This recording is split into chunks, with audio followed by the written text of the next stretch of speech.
বিপ্লব আমাদেরকে নতুন কিছু শিখিয়েছে, কারণ গত 15 বছরের জঞ্জাল, সেই জঞ্জালের রেশ এখনও আছে এবং তারা নানাভাবে ষড়যন্ত্র করেই যাচ্ছে, আমরা সেটাও দেখতে পাচ্ছি। তো আমরা সরকারকে অনেক সময় দিতে চাই আরও, এবং সংস্কার শেষে নির্বাচন হবে, যে নির্বাচনে বাংলাদেশের মানুষ ভোট দিবে, ভোট দিয়ে তাদের সরকার নির্বাচিত করবে। আমরা ওই দিনের অপেক্ষায় আছি।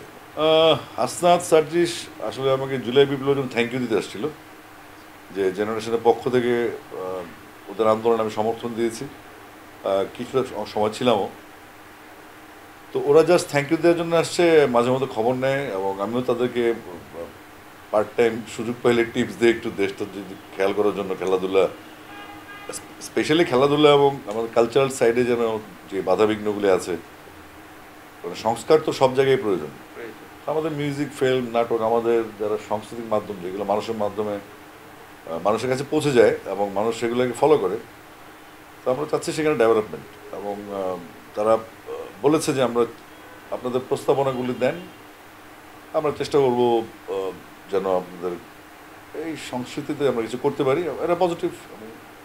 সার্জিস এবং হাসনার সাথে একই ব্যাপারে সবসময় আলাপ করি, সেটা হচ্ছে নতুন প্রজন্ম যে পালস, সেটাকে যেন ছড়িয়ে দেওয়া হয় আমাদের মধ্যে। আমরা তো একটু বয়োজ্যেষ্ঠ আছি, আর যারা রাজনীতিতে আরও বয়োজ্যেষ্ঠ আছেন, তা আমরা চাই একটা সমন্বয়, যেন এই তরুণ প্রবীণদের একটা মেলবন্ধন বাংলাদেশ হোক, এবং বাংলাদেশের রাজনীতিতে যে অতীতে যে কালিমাগুলি ছিল, বিনা ভোট, রাতের ভোট, চুরির ভোট, দিনের ভোট, এগুলো যেন বন্ধ হয়ে যায়। এবং আমরা চাই মানুষ তার ভোটাধিকার প্রয়োগ করুক, তাকে সে যাকে খুশি তাকে পছন্দ। সঙ্গীতাঙ্গনে তো সব কিছুই প্রয়োজন, সঙ্গীতাঙ্গনে কিছুই নেই, কারণ আমাদের প্রথমত শিল্পীদের সামাজিক নিরাপত্তার কোনো গ্যারান্টি নেই।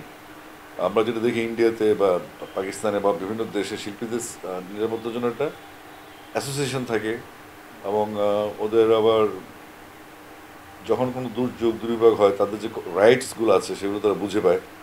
এবং যারা মিউজিশিয়ান আছে তাদের জন্য একটা কার্ড থাকে, যে তারা মান্থলি রেশনের মতো করে একটা স্যালারি পাবে তাদের কাজের অংশ থেকে। এতে হয় কি, তাদের নিরাপত্তা নিশ্চিত হয়। আমাদের এখানে শিল্পীরা গান গেলেই টাকা পায় বা অভিনয় করলে টাকা পায়, কিন্তু সরকার থেকে বা সামাজিকভাবে যে ঐক্যবদ্ধ হওয়ার যে প্ল্যাটফর্মগুলি, সেগুলো নেই। সেগুলো ডেভেলপ করতে হবে। একটা স্বাধীন দেশের স্বাধীন নাগরিক, গান গাওয়ার অধিকার সবার আছে, গান শোনার অধিকার সবার আছে, যেগুলো আমার জন্য খুব সীমিত ছিল। তো এখন কনসার্ট হচ্ছে, সবাই কনসার্ট করছে, একটা উৎসবমুখর পরিবেশ আছে, আর আমরা চাই অস্থিরতা কেটে যায়। আমরা তো মিউজিশিয়ান, আমাদের আসলে অন্য কোনো ব্যবসা নেই, আমাদের চলতে হয় গান গেয়ে।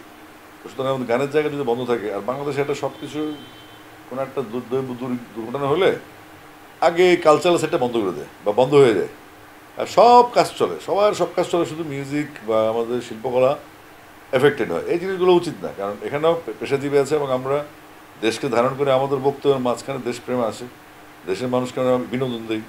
এই জায়গাটার নিরাপত্তাটা নাই, নিশ্চিত করতে হবে। এটা সামাজিকভাবে হোক, রাষ্ট্রীয়ভাবে হোক। এবং এটা আনন্দের ব্যাপার যে আমাদের শিল্পীরা এখন মুক্ত বাতাসে গান গেতে পারছে, যেটা গত 15 বছর ছিল না। হয়তো সবার জন্য ছিল না, যারা পলিটিক্যাল অ্যাক্টিভিস্ট ছিলাম, আমাদের জন্য প্রবলেম ছিল। তো সেটা সংখ্যায় খুব কম। এটা একটা জাস্ট ব্যক্তিগত প্রতিশোধ বা প্রতিহিংসার কারণে হয়েছে, এটা এখন আর ভাবিত না, যা সময় চলে গেছে শেষ। না, যেহেতু একটা জুলাই বিপ্লবে একটা হত্যাকাণ্ডের ব্যাপার আছে, গণহত্যার মামলা হচ্ছে, এগুলোর বিচার হবে, নিঃসন্দেহে বিচার হতেই হবে। তারপরে যদি মানুষ মনে করে যে, বা বড় রাজনৈতিক দলগুলি মনে করে আওয়ামী লীগের পুনর্বাসন কীভাবে হবে, বা আওয়ামী লীগ কবে আসলে পুনর্বাসিত হবে, সেটাও বড়দের ব্যাপার। আমরা আশা করি এই গণহত্যার বিচার হবে, তারপরে সিদ্ধান্ত হবে।